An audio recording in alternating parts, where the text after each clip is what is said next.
بھائی جو ہم سے بچھڑا ہوا ہے،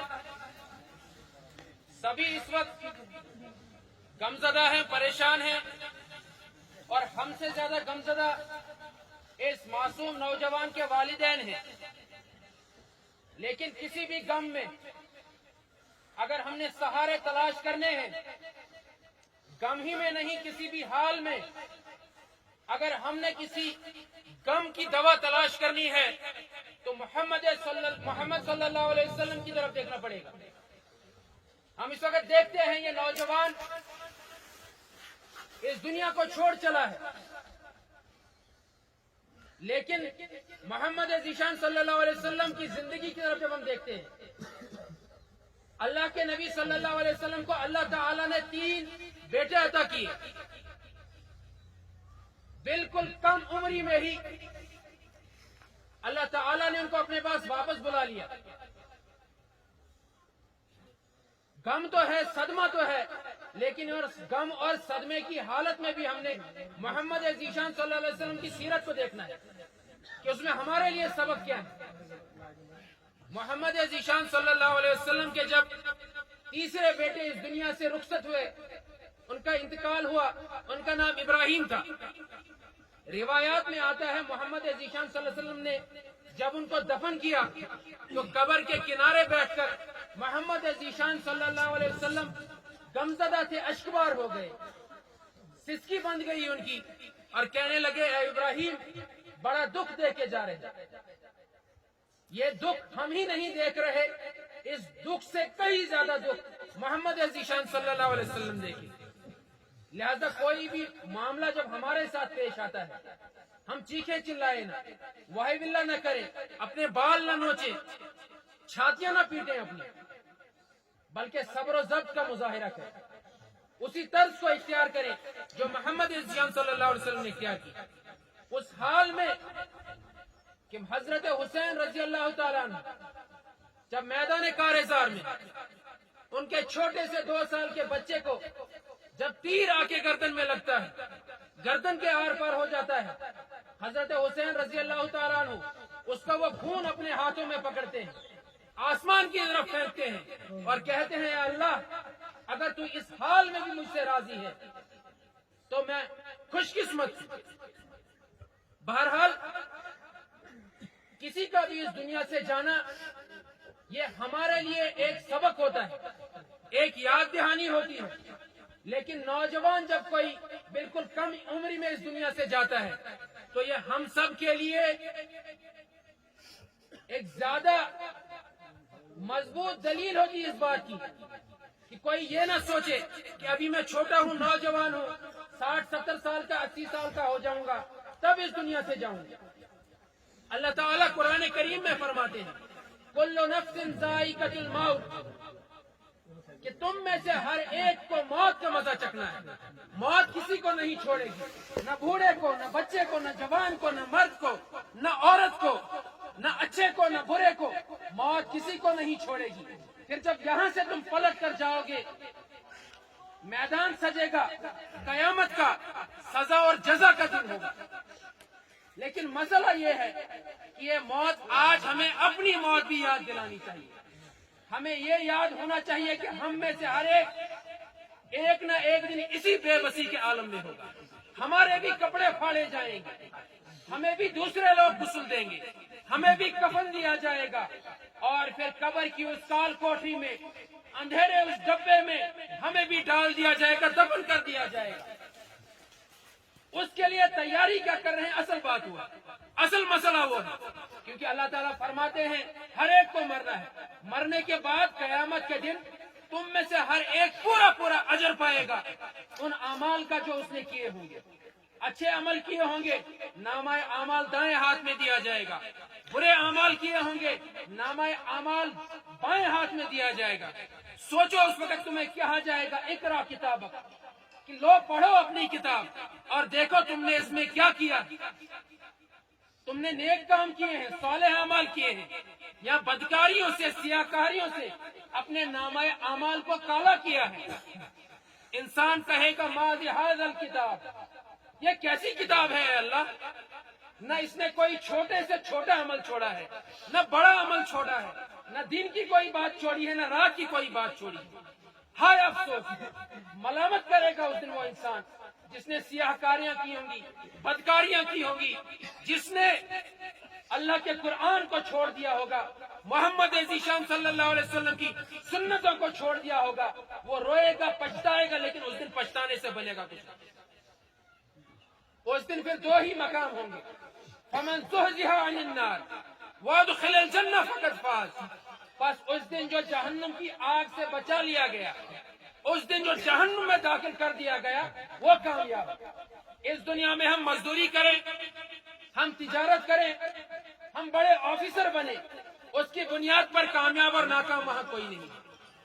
وہاں کامیاب اس بنیاد پر انسان ہوگا کہ قرآن پر کتنا عمل کیا تھا، دین کی خاطر کتنی جدوجہد کی تھی۔ اس وقت خصوصاً وہ طبقہ ہمارے سامنے بیٹھا ہوا ہے جو اپنا رزق اور روزگار کمانے کے لیے یہاں سے لہ جاتا ہے، لداخ جاتا ہے۔ آپ جائیں، اگر اللہ تعالیٰ نے آپ کو وہاں رزق عطا کیا ہے، لیکن آپ دین کے پیغمبر بن کر جائیں وہاں۔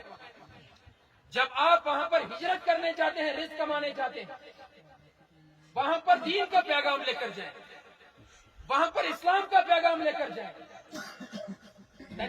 بہاری اس گن ڈویڈ ہوں نوجوان کیسے مزور کے لداخ کو ہمارے نوجوانوں نے سجایا ہے۔ وہاں کی تعمیر اور ترقی یہاں کے لوگوں کے ہاتھوں سے ہوئی، لیکن اس ترقی، اس تعمیر کی بنیاد پر کامیاب اور ناکام نہیں ہوئی۔ وہاں ہم نے دین کتنا پہنچایا، اللہ اس کا حساب لے۔ ہماری زندگیوں میں دین کتنا حساب اس کا ہوگا۔ آج تہیہ اس بات کا کرے، تہیہ اس بات کا کرے کہ مرنا ہے، اس کی تیاری کرنی ہے۔ تیاری کیسے ہوگی؟ کہ اپنے آپ کو قرآن سے جوڑیں گے، محمد ذیشان صلی اللہ علیہ وسلم کی سیرت سے، ان کی سنتوں سے جوڑیں گے۔ آج تہیہ کر لو اس بات کا، اپنی زندگیاں بدلیں گے۔ جیسے صحابہ تھے ہم ویسے ہی بن جائیں گے، جیسے ابو بکر کی زندگی تھی اپنی زندگی کو ویسے ہی بنائیں گے۔ جیسے مصعب بن عمیر رضی اللہ تعالیٰ بڑے ہی نوجوان، بڑے ہی مالدار گھرانے کے صحابی، خوبصورت قیمتی لباس لگانے والے، جیسے ان کی زندگی تھی، نوجوان تہیہ کرے ویسے ہی اپنی زندگی بنائے۔ یہ جنازہ آج ایسے ہی نہ ہو، آئے روایتی طور پر ہم نے دکھ کا اظہار کیا، غم کا اظہار کیا، جنازہ پڑھا اور بھول گئے۔ اپنی موت کو ہر قدم یاد رکھیں، کبھی بھی کسی کی بھی موت آ سکتی ہے، کسی حادثے میں، کسی بیماری سے، کسی اور وجہ سے۔ تہیہ کرو۔ آج یہاں سے ہم یہ سبق لے کر جائیں گے کہ آج کے بعد ہم باغی والی زندگی نہیں جئیں گے، اللہ کے سرکش اور نافرمان نہیں بنیں گے۔ ہم سب سے پہلے اپنی بستیوں میں دین کو زندہ کریں، اپنے گھروں میں دین کو زندہ کریں۔ دور فتن کے لیے آخری بات عرض کرتے چلیں، محمد ذیشان صلی اللہ علیہ وسلم نے صحابہ سے فرمایا، لوگوں اس وقت تمہارا کیا حال ہوگا جب تمہاری عورتیں سرکش ہو جائیں گی، باغی ہو جائیں گی، اور تمہارے نوجوان بدچلن ہو جائیں گے۔ کیا آج ہم اس بات کا مظاہرہ نہیں کر رہے؟ خواتین سرکش ہو چکی ہیں، باغی ہو چکی ہیں، اور نوجوان بدچلن ہو چکے ہیں۔ ان میں حیا باقی نہیں، ان میں ادب باقی نہیں، ان میں اخلاق باقی نہیں۔ صحابہ نے کہا، اے اللہ کے نبی صلی اللہ علیہ وسلم، کیا ایسا بھی ہوگا؟ محمد ذیشان صلی اللہ علیہ وسلم نے فرمایا، رب کعبہ کی قسم جس کے قبضے قدرت میں محمد صلی اللہ علیہ وسلم کی جان ہے، یہی نہیں بلکہ اس سے بھی برا ہوگا۔ صحابہ نے کہا، اس سے برا کیا ہوگا؟ کہا، تم امر بالمعروف نہی عن المنکر کرنا چھوڑ دو، تم حق کی دعوت دینا چھوڑ دو گے، تم ایک دوسرے کو نصیحت کرنا چھوڑ دو گے، تم قرآن پڑھنا پڑھانا چھوڑ دو گے، تم محمد ذیشان صلی اللہ علیہ وسلم کی سنتوں کو ترک کرنا چھوڑ دو گے، اور برائیوں سے لوگوں کو روکنا چھوڑ دو گے۔ کہا، اے اللہ کے نبی صلی اللہ علیہ وسلم، کیا مسلمانوں پر ایسا بھی وقت آئے گا؟ نبی رحمت صلی اللہ علیہ وسلم نے فرمایا، رب کعبہ کی قسم جس کے قبضہ قدرت میں میری جان ہے، یہی نہیں بلکہ اس سے بھی برا ہوگا۔ اللہ کے نبی صلی اللہ علیہ وسلم نے فرمایا، اس سے بھی برا یہ ہوگا کہ تم بھلائی کو برائی اور برائی کو بھلائی سمجھنے لگو گے۔ صحابہ پریشان ہو گئے، کہا اے اللہ کے نبی صلی اللہ علیہ وسلم کیا مسلمانوں پر ایسا بھی وقت آئے گا؟ نبی رحمت صلی اللہ علیہ وسلم نے فرمایا یہی نہیں بلکہ اس سے بھی برا وقت آئے گا۔ اس وقت تمہارا کیا حال ہوگا جس وقت تم ایک دوسرے کو برائی کی دعوت دو گے اور نیکی کے کاموں سے روکو گے۔ تم ایک دوسرے کو پہاڑوں پر جا کر رقص و سرور کی محفلیں لگا کر ناچنے اور گانے کی دعوت دو۔ تم شادیوں میں ایک دوسرے کو بلاؤ گے، وہاں قرآن نہیں پڑھو گے، وہاں تم دعا نہیں کرو گے، بلکہ وہاں پر موسیقی کی محفلیں لگاؤ گے، ناچ گانے سے اپنے گھروں کے ماحول کو مزین کرنے کی کوشش کرو گے۔ نماز نہیں پڑھو گے، کوئی نماز پڑھنے کی طرف جائے تو اس کو یہ کہو گے ٹھہر جاؤ ابھی بڑا وقت ہے، ابھی اس مجلس کا لطف لے لیتے ہیں، اس کا مزہ لے لیتے ہیں۔ باقی چھوڑے اسی بات کا محاسبہ کریں اپنے اندر، اپنے گریبان کے اندر ہر ایک ہم میں سے اس وقت جھانکے جو یہاں پر موجود ہے۔ ہاتھ اٹھانے کی ضرورت نہیں، ہاں یا نہ کہنے کی ضرورت نہیں۔ کتنوں نے اس وقت یہاں عصر کی نماز پڑھی، ظہر کی نماز پڑھی جو اس جنازے میں آئے ہوئے؟ ایک کثیر تعداد ایسے ہمارے بھائیوں کی یہاں پر موجود ہوگی جنہوں نے عصر کی نماز نہیں پڑھی اور جنازے میں آئے۔ عصر کی نماز ہم پر فرض۔ اللہ کے نبی صلی اللہ علیہ وسلم کا احسان ہے، انہوں نے فتنوں سے ہمیں خبردار کر دیا، آگاہ کر دیا، لہذا ابھی بھی وقت ہے، آسمان سے عذاب نہیں اتر رہا، اللہ کی رحمت اس کے غضب پہ ابھی بھی غالب ہے، لہذا آج تہیہ کرے، اپنی زندگیوں کو بدلے، مومن بنے، مسلمان بنے، ایسے بنے کہ آسمان کے فرشتے بھی جب ہمیں دیکھیں تو رشک کی نگاہوں سے دیکھیں۔ جب ہم قرآن پڑھیں تو ایسا پڑھیں کہ آسمان سے فرشتے اتر آئے ہمارا قرآن سننے کے، ہمارے نوجوان ایسے ہو جائیں۔ ایک صحابی تھے، صحابی رسول اسید بن حضیر رضی اللہ تعالیٰ، رات کو بیٹھے ہوئے تھے، منظر کافی حسین تھا، سوچنے لگے اس رات کو میں کیسے اور زیادہ خوبصورت کروں، حسین کر دوں، تو انہوں نے قرآن کی تلاوت کرنا شروع کر دیا۔ وہ قرآن پڑھنے لگے، پاس میں ان کا چارپائی پہ بیٹا لیٹا ہوا تھا، ساتھ ہی گھوڑا بندھا ہوا تھا، وہ گھوڑا بدکنے لگا، چھلانگے مارنے لگا، وہ خاموش ہو گئے، پھر سے تلاوت کرنے لگے، پھر سے گھوڑا بدکنے لگا، ٹھہر گئے، رک گئے، جیسے ہی وہ تلاوت کرتے گھوڑا چھلانگنے مارنے لگ جاتا۔ صبح اللہ کے نبی صلی اللہ علیہ وسلم کے پاس گئے، واقعہ ان سے بیان کیا۔